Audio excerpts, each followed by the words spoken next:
this week on the BackTable podcast. And I think we went wrong with calling this a little vaginal dryness, right? A little vaginal dryness means it's okay, lady, suck it up, use a lubricant, use a moisturizer, it's no big deal, you're okay. GSM, genitourinary syndrome of menopause, is not a little vaginal dryness. It's pain with sitting, it's pain with pants, it's urinary frequency and urgency, it's bladder pain, it's opioid use, it's literally not being able to be intimate with your partner who you love so very much because it feels like shards of glass. And it's recurrent urinary tract infections, which can get you with a PICC line needing IV antibiotics because you have resistance. And so this idea of, we don't know the dangers of vaginal estrogen. There is no data showing danger to vaginal estrogen, but there is a lot of data showing how dangerous genitourinary syndrome of menopause can be.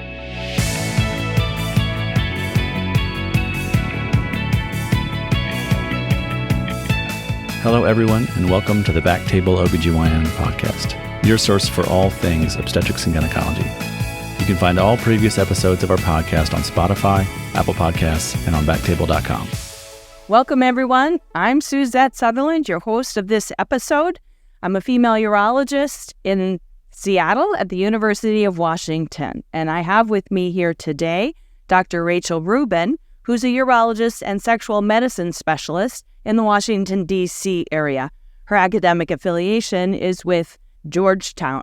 She did her medical training at Tufts, then her urology training at Georgetown, and then a sexual medicine fellowship with the infamous Irwin Goldstein in San Diego. And since then, she's gone out on her own and started her own private practice, which is really specializing in sexual medicine, both for women and men. So very excited to have her here today. Welcome, Rachel. Thank you so much for having me. This is just an honor. I've been looking forward to this. So our topic today is a hot topic. We're talking about genitourinary syndrome of menopause, or also known as GSM. We hear a lot about this in the media, in our academic circles today, but unfortunately we don't have a lot of information about it that's used readily for a lot of urologists and gynecologists. And Rachel is doing a lot of work in this area. And that's what she's here to talk to us about today. Just to start off, can you actually simply define for us what is GSM and how is it primarily affected? Yeah, no, thank you so much, because this is a topic that is near and dear to my heart. You know, GSM, as you said, stands for genitourinary syndrome of menopause. So genitals, but also urinary. So it's a urologic condition. Now, we got this name in 2014 when a group of people sat in a room and decided that vaginal atrophy wasn't a very nice term. Not only is it not nice to tell a woman her vagina is atrophic, but it really doesn't describe what's actually happening to the tissue when it doesn't have the hormones that it so badly requires. Now, this is a urologic problem, right? The urethra, the bladder, the vulva, it all requires hormones to stay acidic and to maintain a healthy microbiome. And so it's not just vaginal atrophy, but it's the signs and symptoms that we see when there are no longer hormones in the tissue. And the hormones are not just an estrogen story, but actually an androgen story as well. So the symptoms can be, yes, vaginal dryness, yes, irritation of the vulva, but it can be itching, burning, dysuria, urinary frequency and urgency, bladder pain, which we all see quite frequently, and recurrent urinary tract infections, which we know can kill people. So this isn't just a little vaginal dryness or a little vulvar atrophy. This is recurrent urinary tract infections, which are very dangerous for our patients. That's great. Thank you for being so thorough with that. So many people really do think, well, it's just about my vaginal tissue, and if I'm not sexually active, then why do I need to replenish that vaginal tissue? But you just nicely pointed out many other areas just that help with the health of the vaginal as well as the urinary system. Recurrent UTIs, just localized burning, even urinary incontinence. It can help with some stress incontinence and certainly overactive bladder and urge incontinence. So it's not just about sex. Women think if I'm not sexually active, I don't need to use any vaginal supplementation, but that's just not true. There's so many wonderful benefits. So while we're on that part of it, can you mention just simply what are some of the main products that are out there that are used for small dose local vaginal supplementation today, and how do you use them appropriately? This is also something that we need to train urologists, that we have some updated tools in our toolbox, right? We've had products since the 1970s, right? Premenopausal was the first to the market. But since then, we have many more tools in our toolbox. And I want to urge doctors to sometimes move away from things like Premenopausal. The reason is a lot of women don't like goopy creams in their vaginas. It can leak out, mess up their sheets and underwear. But also Premenopausal is made from pregnant horse urine, which has some issues with animal cruelty. And there's also some chemicals within it that can be irritating or burning. Now, that being said, if it's the only product available to your patients, it's the best product available. But often it's not even the cheapest product available. So we have estradiol creams, that's your estrase creams, which you can get on GoodRx or Mark Cuban's pharmacy for $20 a tube, which can last 2.5 months. We also have generic estradiol inserts that are 10 micrograms that are fabulous to use every day for 2 weeks and then twice a week forever. We have branded vaginal estradiol inserts, so they're called Advocacy. We have Intrarosa, which is vaginal DHEA, which is a nightly suppository that is fabulous because it's the only FDA-approved product that has androgen, right? DHEA is an androgen, which is really great. And we also have vaginal rings. The E string is a slowly producing estrogen ring that stays in for 3 months at a time. Now, those are the local therapies. There is one oral therapy called ospemifene, which has more systemic properties. And so I tend to use more of the local therapies, but it can be it's approved and quite effective for genitourinary syndrome of menopause. Great. You mentioned already some two that aren't specific estrogen supplementation, but of course the downstream effect is still the same. Can you explain that a little bit more, go into detail how the DHEA and the SERMs, how that actually is beneficial in the estrogen side of things? Yeah, I'll start with the DHEA. Now, this product is called Intrarosa. It's a once nightly vaginal suppository. There's 2 ingredients, palm oil and DHEA. So there's not a lot of stuff in it. It comes with applicators that do get thrown away and they don't have to be reused. And it's really important to know that the urethra, the bladder, the vulvar, and the vulvar vestibule tissue has lots of testosterone receptors in it, not just estrogen receptors, but testosterone receptors as well. And so often that estrogen only is often enough, but sometimes it's not. Sometimes that tissue at the opening of the vulva or the urethra is still irritated. And what research is finding is that there is a lot of androgen story that we're not talking about because we don't have a lot of products. Well, DHEA is an FDA-approved product that adds androgen locally. And the way it works is once you put it in, the body's own enzymes take the DHEA and turn it into both estrogen and testosterone. And we presented data at the AUA this year, which won an award, which was very exciting, but that showed that you can decrease urinary tract infections by up to half, right? And this goes into women in their 70s, 80s, and so on. Vaginal estrogen does that as well. It also reduces urinary tract infections. And so this is a real preventative strategy that you can give to women. We also have data that DHEA helps with urinary urgency and urinary frequency. And so it's really a lovely product that I say is in your toolbox. Now, often first line is vaginal estrogen because it's often more affordable and better covered by insurance. But we certainly do get prior authorizations for our DHEA and they sample quite well. In terms of the ospemifene or the SERM, it kind of, SERMs like tamoxifen is a SERM, raloxifene is a SERM. Well, ospemifene is a SERM that acts quite well on the vulvar tissue. And so there are possibilities of other systemic effects. So there is a very small risk of blood clots and things like that. So in my older patients, I tend to stay away from that product. However, if you have a patient who really does not want to put anything vaginally, we all know we have those patients who it is a barrier, ospemifene can be a very great choice. Yeah. You mentioned again, to go back a little bit to the DHEA, people also used to use it orally, but doing that a little bit more, I think, for desire issues. Is there also a role that helps replenish the vaginal tissue if you take it orally? Yeah, we don't have any data to support oral use for vaginal health. And unfortunately, oral DHEA hasn't panned out as being this perfect treatment for libido that we all hoped it would be. I think the data kind of shows, well, it doesn't seem to hurt people, but it also doesn't seem to do that much. And we have other lovely tools for low desire in our toolbox that are FDA approved or using actual testosterone, which can be quite useful for low libido. So, but the data putting it vaginally is quite robust and it really shows really incredible results. In fact, literally just this week in the Journal of Sexual Medicine, there is an article from my mentor, Irwin Goldstein's group, that showed using vaginal DHEA actually improves the tissue at the vulvar vestibule. So putting something intravaginally heals the tissue surrounding the urethra at the opening of the vulva, which, as we know, is why most women have pain with intercourse. It's that vulvar vestibule tissue, which in fact is urologic anatomy. It's all endodermal urethra tissue. It's the same as the male urethra, which is tubularized and swimming in lots of testosterone. You also said something that sparked something for me. I wanted you to go into a little more detail because I think as urologists, the word is out there now a little bit that estrogen can help in these patients that have recurrent UTIs, but people don't always understand why that is and don't understand how important that is. I know in my environment, even our infectious disease providers, that's the first thing they ask. Are they on some vaginal estrogen? Can you explain why is that beneficial for recurrent UTIs and vaginal infections?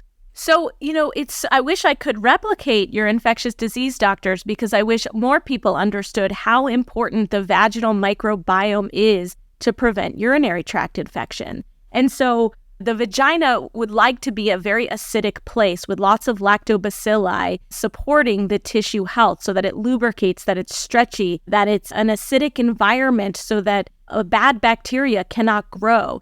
And as we get older and we lose hormones in our body, now that's both estrogen and testosterone, and that can happen even before your periods stop, right? The tissue can change. Well, the tissue gets thin, it gets raw, it gets irritated, it loses acidity so that pH actually changes. I test this in my office. It's really fabulous. And you can actually tell when the pH changes, the symptoms worsen and the microbiome changes and gets worse. So you can grow E. coli, you can grow other bacteria that really will increase your risk of a urinary tract infection. And then you add sex or penetration, which is a contact sport. A lot of the outside's coming into the inside. But the problem is you get all of this change in the microbiome. And so the urethra is only, 4 centimeters long or 4, I don't know. How long? You're the urogynec. How long is the urethra? About 3 centimeters. 3 centimeters. All right. See, I was a little off. So it's very short and bacteria can kind of, go in there and increase your risk of urinary tract infection. So vaginal hormones, either estrogen or DHEA, are there to bulk up the tissue, to keep it acidic, keep that pH 4.5, to keep those lactobacilli growing. And so then when you have penetration or if you're just wearing tight yoga pants, the tissue doesn't increase your likelihood of getting a urinary tract infection. But we can't prevent all UTIs, but man, we can prevent a lot of them. Yeah, those are great day-to-day examples too. Thank you for those. So let's move over into, there's this myth about the proper way to use the estrogen. You mentioned a little bit, especially when we're talking about creams. That seems to be the thing that's most widely used. I don't know if it's mostly due to insurance issues today, but estrogen cream. And I hear people who come from other providers and they say, they told me to do a little pea size on the tip of my finger and I use it once to maybe twice a week, or a little dab. And can you please speak to that? Debunk the myth and why. Let's debunk this myth. And this is where Dr. Sutherland and I could scream from every rooftop available, because it is not enough that you recommend these products to your patients. You must sell them. We as doctors are salespeople. You all are incredible. You sell your patients on urodynamics. Let me stick these tubes in your holes and test pressures. You sell your patients on InterStim. Let me put these leads into your spine and make you bionic. You sell people on prostatectomies. Hey, you're going to become, likelihood you'll have erectile dysfunction, but we're going to save you. You sell patients every day. And the problem is vaginal hormones in your mind are so easy that you forget to sell it. You forget to explain why it's important. And that's the whole story there. It's not that you don't know it's important and you don't know how to do it, but you're not getting it through to the patient that it's safe, that it's effective, and that it's actually probably the most important tool in their foundational bladder support. And so I think that even if you give them the cream or the inserts, if you don't explain why, if you don't explain that it's used forever, and if you don't combat it with, hey, the box says some pretty egregious things that are not true, you're going to fail in this adventure of helping patients prevent urinary tract infections. And then you're going to call them non-compliant. And I would argue it's not that they're non-compliant, it's that you're not a good salesperson. And so that little dab of estrogen on the urethra, it's not enough. You can't prove to me that it acidifies the vagina completely and fixes the microbiome.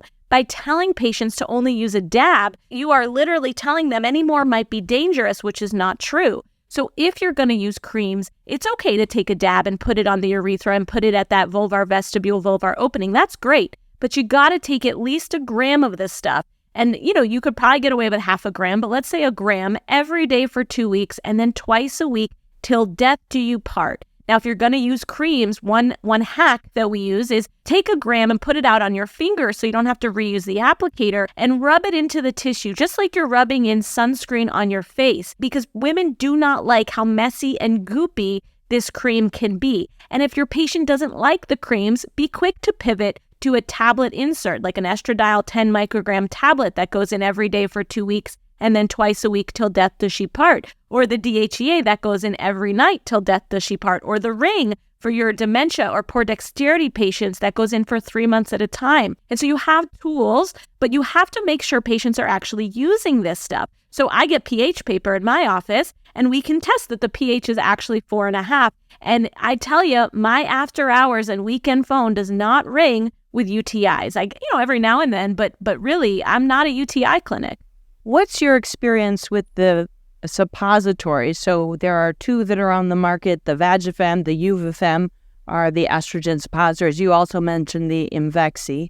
But when I prescribe the Vagifem, you already mentioned it's 10 micrograms. It used to be 25 micrograms, and then they brought it down to 10 micrograms. And what I find is oftentimes 3 times a week is really necessary to keep the woman where she needs to be. Do you have that same experience? Yeah, again, I'm not afraid of it, right? I think this is really the misnomers is so many people, are messaging me on Instagram, Dr. Rubin, I'm perimenopausal. Is it safe for me to use this? Dr. Rubin, I'm breastfeeding. Is it safe for me to use this? And you sit there and you think, wait a minute. When you're breastfeeding, people give you birth control pills, which is like a nuclear bomb amount of hormones. Of course, a 10 microgram insert is totally safe for you to use. If you're perimenopausal, your own estrogen levels can get up to 600. Of course, it's okay to use 10 micrograms of estrogen. And so, yes, I think 3 times a week is totally within reasonable limits. Again, the worry is if you get very high with estrogen, which you don't with a 10 microgram insert, it's like the equivalent of 1 milligram per year of estrogen in your body.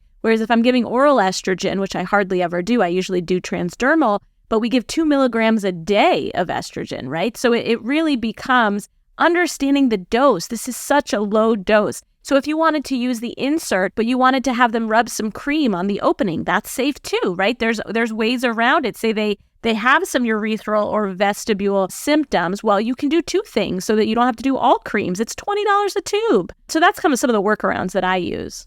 Well, and as you already mentioned, Mark Cuban's pharmacy has made it readily available to some. I've had some who've had some trouble with it, but most of the time these estrogens are pretty expensive on the patient's insurance plans. And so if they're not using it appropriately, then they might as well just be flushing it down the toilet because they're not getting the benefit that they need. So that's how I talk to patients. If you're using it 1 day a week, that's not enough to keep you where you need to be. So, don't even spend the money then.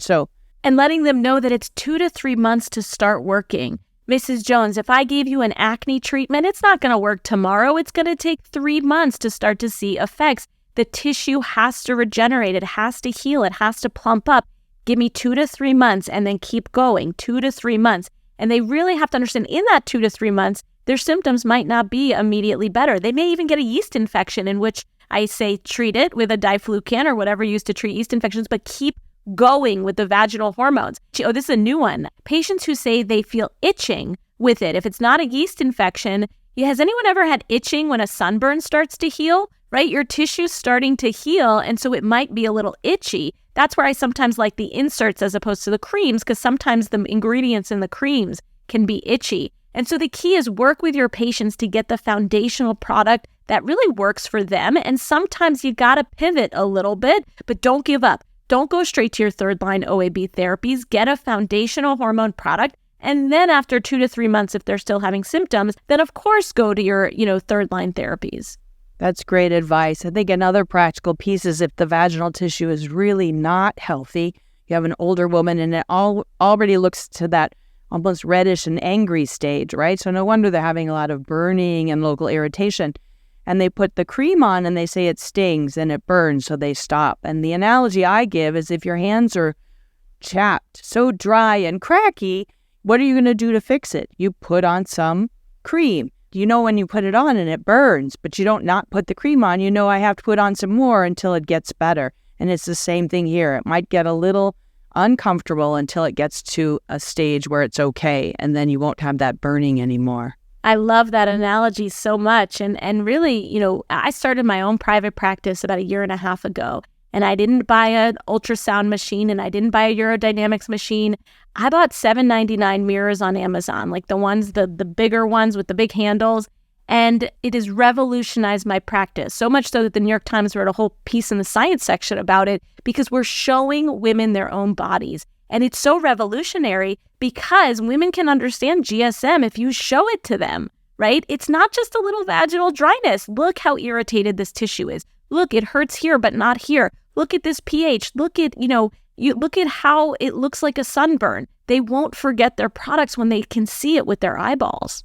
I wanted to go back to something that you already mentioned, the boxed warning. What's wrong with the boxed warning? Why should they not believe what's in there? And then tie that into, the WHI studies, the Women's Health Initiative studies that came out a number of years ago and caused a generation of women to stop all of their postmenopausal hormones, and then the fallout from that, the problems we had, and we're trying to make up from that. And so many even well-meaning providers even are telling patients, well, you don't want to use that estrogen because it's going to cause a lot of problems with stroke, heart attacks. All these studies show that. So can you debunk that myth as well, please? This is where the AUA absolutely needs to get involved from an advocacy position. And I'm going to flex and get them involved as soon as possible, because we must change the box labeling on vaginal estrogen, because almost nothing that the box says is true. If you look at a box of vaginal estrogen, it says it causes stroke, blood clots, heart attacks, dementia,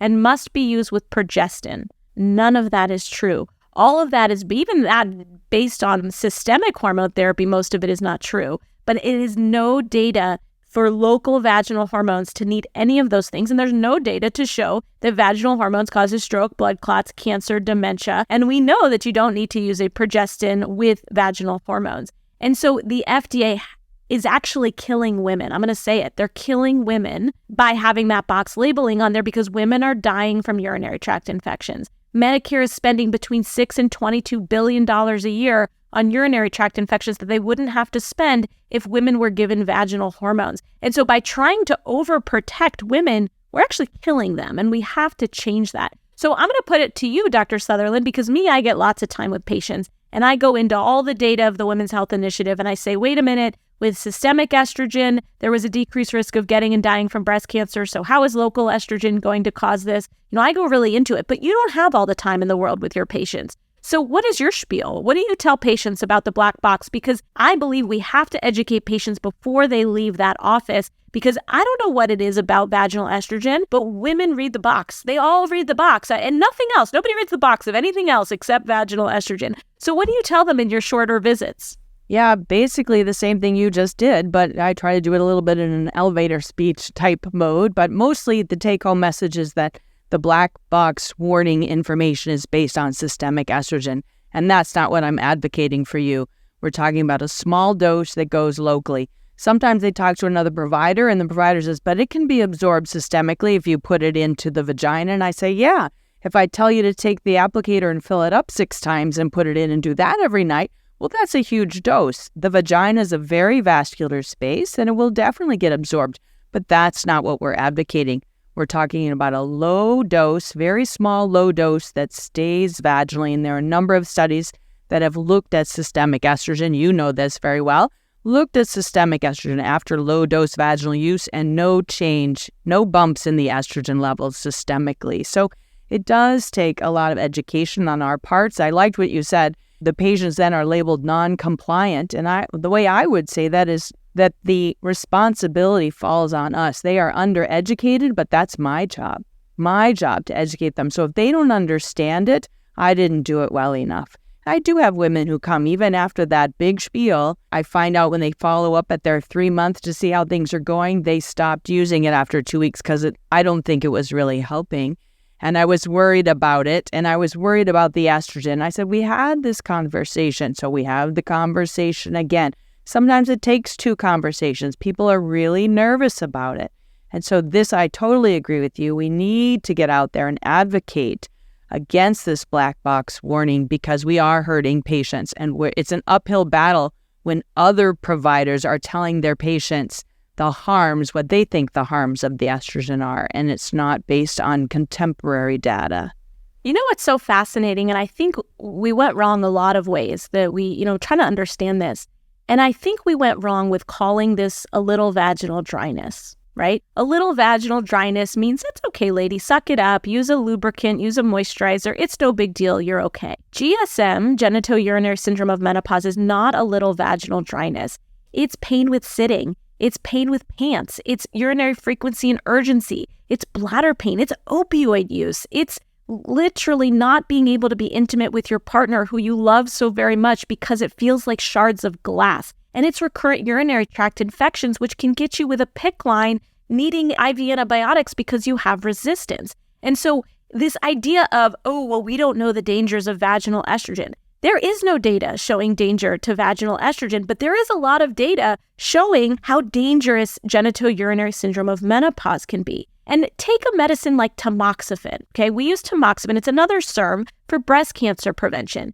It can cause uterine cancer. It can cause blood clots. It can cause osteoporosis. And what do we say? Well, it's going to prevent your risk of getting, a breast cancer recurrence, so the benefits outweigh the risk. How can we say that about tamoxifen, but then say that vaginal hormones, the benefits don't outweigh the risk? Oh my God, the benefits outweigh the risk time and time again because no one can show me a paper that shows actual risk, right? That's the part that I can't understand is how this is so obvious. It's so easy. It's so available and has been since the 1970s. But the reason we're not pushing it and doing it is I don't even know. It's because we can't, we're not selling it. We don't even find it important enough. And so that's where the advocacy must come in. Well, sign me up. I'm happy to help to go fight the FDA to change that black box warning. Let's go, girl. We're doing it. We're going to create an army. We're already starting the conversations and really, we're really just trying to figure out what is the path.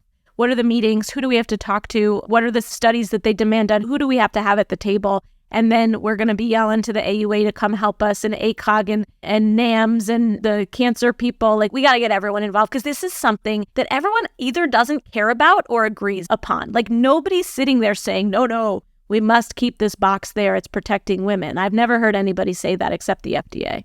Well, along those same lines, we do have a committee, and I believe you're on that committee working with the AUA to put together some definite guidelines about GSM, not only the evaluation of, but then proper treatment. So we're hoping to see these guidelines that have a lot of practical information that people can use. So can you tell me a little bit about the process of putting these guidelines together? What does it take to do this? What are you guys doing to prepare for this? And when can we expect them? Yeah, this was a dream come true. Many of us have been yelling and screaming on Twitter for quite a number of years now saying, we've got a guideline for premature ejaculation. We've got a guideline for OAB. The UTI guidelines did a nice job of saying we should be prescribing vaginal estrogen to prevent urinary tract infections, but they didn't go far enough.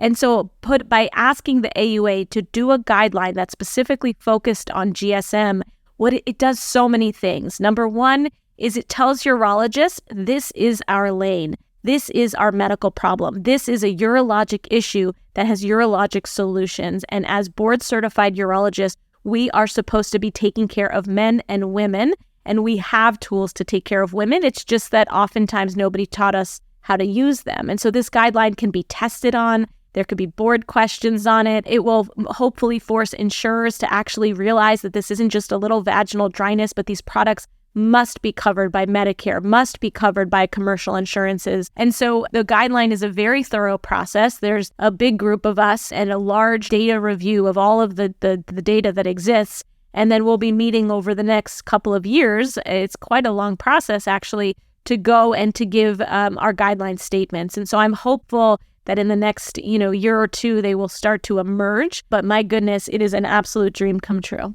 Yes. Well, I'm so happy to. We'll have some official information from the AUA.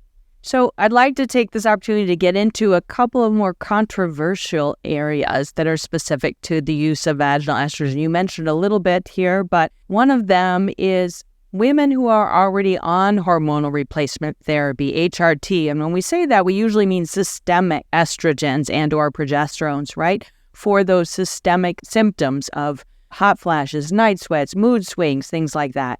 And so some of these women we find still need a little bit in the vagina to keep the vaginal tissue healthy. What's your experience and your recommendations about that?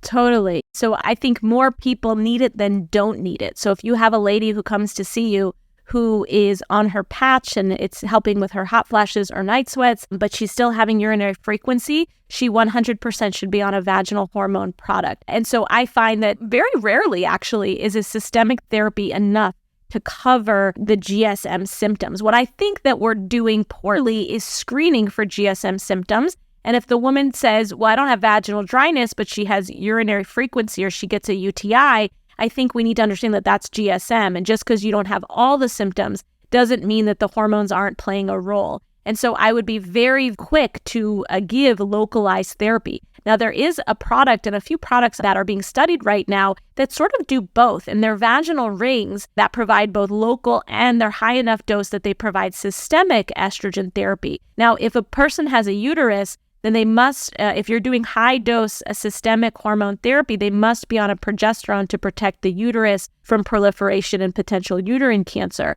And so using low dose vaginal hormone products, you don't need to use a progesterone, but high dose hormone therapy for menopause symptoms, you do need a progesterone. So there's a ring called a fem ring, which is a high dose that we use quite often, and it does both hot flashes and vaginal symptoms and GSM symptoms. And there is a company that is studying a ring right now. They just published last week on their initial data on a ring that has estrogen and progesterone in it. So that's quite exciting, actually.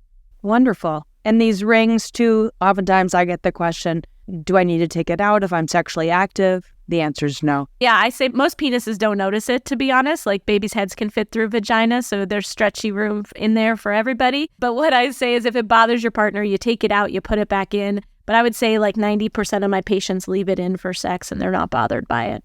Yeah. Another controversial area, of course, is in the area of cancer. So we always think about breast cancer. We see a lot of those patients, but also endometrial cancer or cervical cancer and survivors. What kind of advice are you able to give there from the contemporary data that we have today? Yeah, this is why I love spending time getting to know my patients, customizing their care to their specific problem. And again, there is data that shows there's no risk of vaginal hormones in endometrial cancer survivors, in cervical cancers or ovarian cancer survivors. And there's actually data on the breast cancer side that shows no risk of recurrence with tamoxifen use, whereas there is still some pause in the anastrozole patients, right? The purpose of anastrozole is to block every type of estrogen ever to make there be no estrogen in the body. And so there are a lot of oncologists who are concerned about using local vaginal hormones with the purpose being that we don't want any estrogen in the body. And there's one recent paper that shows a mild blip of a concern with those women on anastrozole and using vaginal estrogen. But that data hasn't been replicated. And even that data was wrought with many problems and older data, even honestly before HER2 new status and some of the new breast cancer therapies. So it wasn't really a good study. And so we don't have any good studies to show real harm with vaginal hormones and breast cancer. And we have a lot of studies that show no issues and no harm. And so what I tell patients is, again, what are the benefits? What are we trying to treat here? Alcohol is a perfect example. A lot of breast cancer patients will still drink alcohol every now and then, and that's a much higher measurable risk of harm and carcinogen. And so you have to understand, is this inhibiting you from being intimate with your partner? Do you have frequency and urgency and you're getting up all night because you're leaking and you have to urinate? Do you have overactive bladder? Can you not sit or wear jeans? And so again, with a cancer patient, we treated you so we could keep you alive. But how are you living?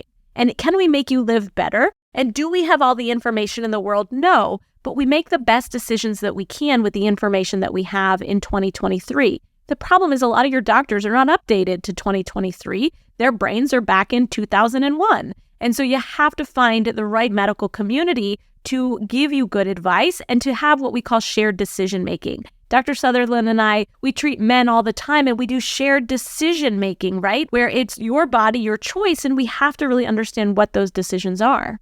Yeah. So how about the patient too? You mentioned it had been in maybe somebody who's actively being treated, but just on tamoxifen, the estrogen blocker, and maybe not such a situation where they're trying to block every little thing because they are high risk with all the receptors and all that. But we see a lot of patients on tamoxifen, and they're maybe 4 and 5 years out. They're towards the end of their tamoxifen use.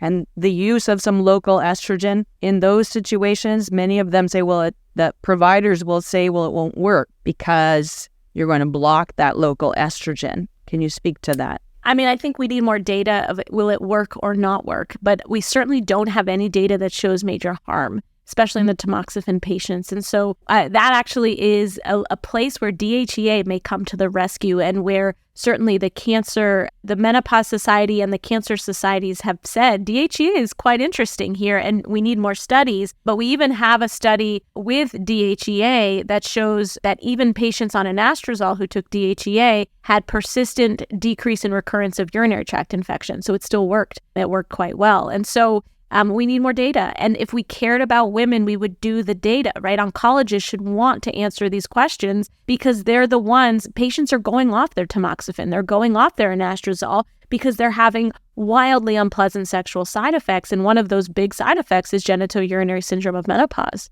Yeah, and we certainly don't want them to go off of their cancer therapy, but we want to be able to sort of support them through the symptoms that they develop along the way, most definitely. So in another area, of course, we see every once in a while, not as often, but still I feel like I see it more these days. They're coming out of the woodwork, but premenopausal, right? Not only perimenopausal, I think perimenopausal still can fit into the same postmenopausal as far as the symptoms that they're having and what to do about them, but we have premenopausal, young women in their 30s, and they're having these kinds of symptoms or other vestibulitis kinds of symptoms, and the use of estrogen. So often it's, if you're menstruating, you shouldn't need any, right? This is a delicious question, and thank you for asking it, because I think this is where we need even more loud voices and more research and more data. And I think, again, genitourinary syndrome of menopause is it's a lot better than vaginal atrophy, but it also has limitations. And so I think it instead should be genitourinary syndrome of hormone depleted states, or something like that, because there are more people who have hormone problems than just menopausal women. And so let's start with the most obvious, is women on birth control pills. This is a huge elephant in the room that we are not talking about. So when you take a birth control pill, you have the ovaries shut down and you say don't ovulate, and then you replace estrogen, fake estrogen, and progestin, and you don't replace testosterone. So now you have a very important hormone, and women have more testosterone and more androgens in their body than they have estrogen. So now you have millions and millions and millions and millions and millions of women who are not getting any testosterone into their symptoms. And the data seems to show increased anxiety, decreased libido, and increase in sexual pain. And the microbiome goes to hell because remember, we said there's testosterone receptors in the bladder and the urethra and the vagina. So I think a lot of this recurrent UTI, interstitial cystitis, vestibulodynia symptomatology that we're seeing is often due to the changes of hormones with birth control pills. And so in my practice, we get women off oral contraceptives. We love IUDs because they don't stop ovulation, either hormonal or non-hormonal. And then we add back.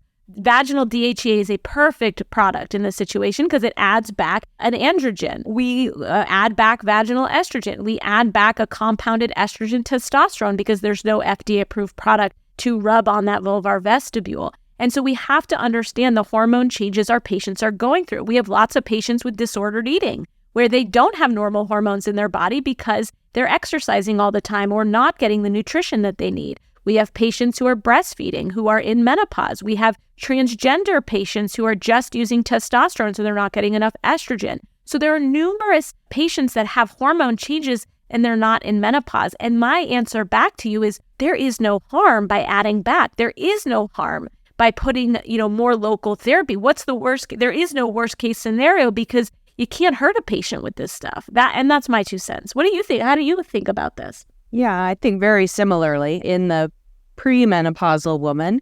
Also, if there is a local issue, right, and you're trying to heal that local tissue and help them feel better, get rid of those irritative symptoms. And the way I talk to them, they're oftentimes nervous about, is it going to do something, cause more proliferation of my endometrial lining, right? I'm like, well, but you get your period every month if you are still menstruating, right? So you're going to shed that. So the proliferation, the risk of endometrial cancer happens with unchecked proliferation. Keep going on and on and on, right? And so that's how I try to ease their mind and get rid of the anxiety. The truth is that any of these women, premenopausal, postmenopausal, breast cancer survivors, whatever it is, if there's anxiety about the use of estrogen in their mind, they are not going to use it. And so that's why it's so important, as Rachel already said, for us to get rid of this black box warning.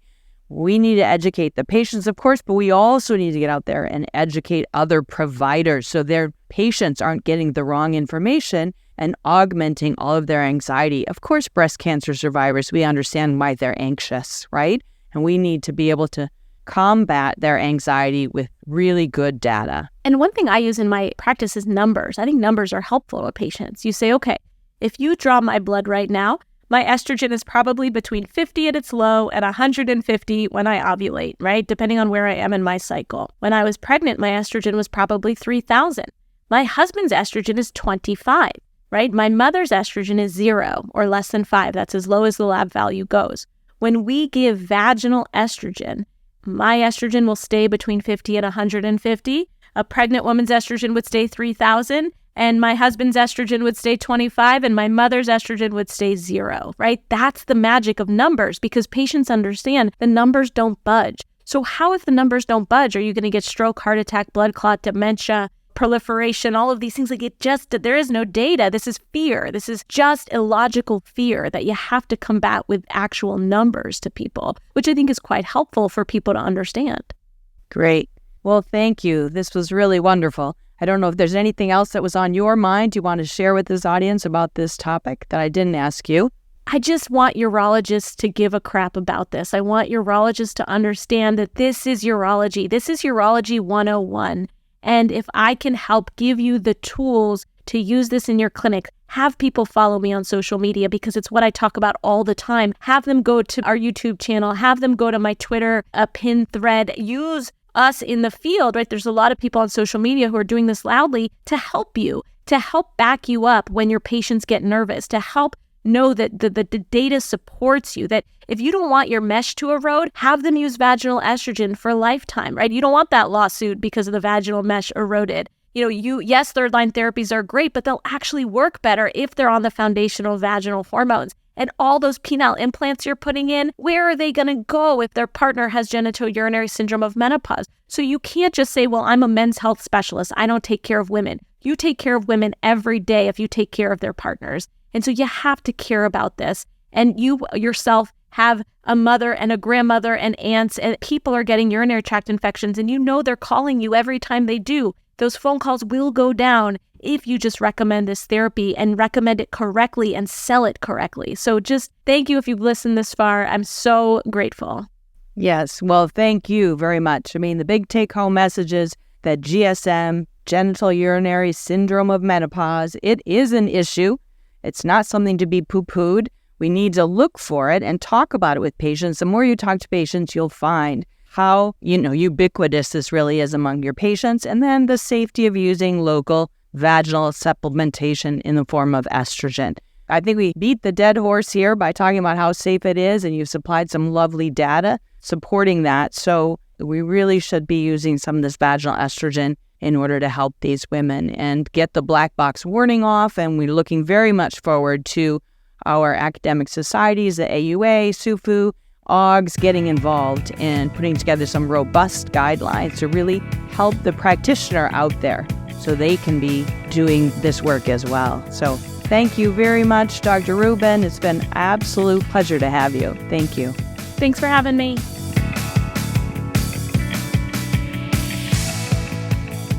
Thank you so much for listening.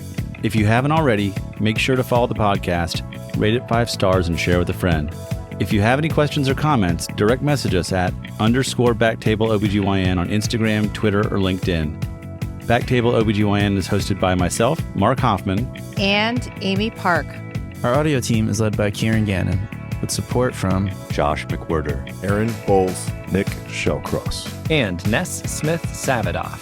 Design and digital marketing led by Brian Schmitz, with support from Taylor's Version Hess and Yvonne Orgodzinsky. Show notes and social media by Jody Lenora. Administrative support provided by Jamila Kennebrew. Music written and performed by Scott Baby Daddy Hoffman. Thanks for listening, and we'll see you again next time